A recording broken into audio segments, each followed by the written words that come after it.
സ്വാതന്ത്ര്യദിന പ്രസംഗം. ബഹുമാനപ്പെട്ട അധ്യക്ഷൻ, പ്രിയപ്പെട്ട അധ്യാപകരെ, എൻ്റെ പ്രിയ കൂട്ടുകാരെ, ഇന്ത്യയുടെ 80-ാം സ്വാതന്ത്ര്യദിനം ആഘോഷിക്കാനാണ് നാം ഇന്ന് ഇവിടെ ഒരുമിച്ച് കൂടിയിരിക്കുന്നത്. ആദ്യം തന്നെ എല്ലാവർക്കും എൻ്റെ സ്വാതന്ത്ര്യദിന ആശംസകൾ.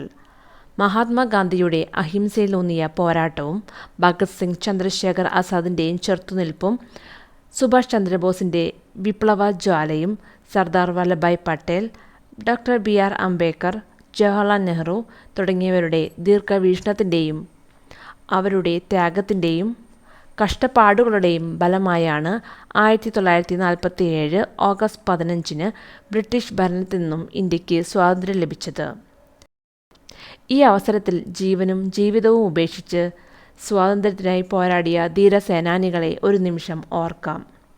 അവരുടെ കഠിനാധ്വാനത്തിൻ്റെയും ത്യാഗത്തിൻ്റെയും ഫലമായാണ് നമ്മൾ ഇന്ന് ഈ അനുഭവിക്കുന്ന സ്വാതന്ത്ര്യം ലഭിച്ചത്.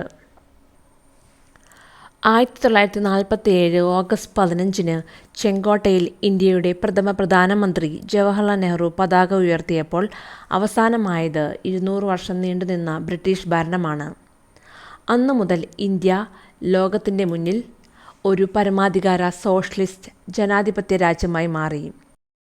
ഇന്ന് ഭാരതം ലോകത്തിലേക്ക് വെച്ച് തന്നെ തലയുയർത്തി നിൽക്കുകയാണ്.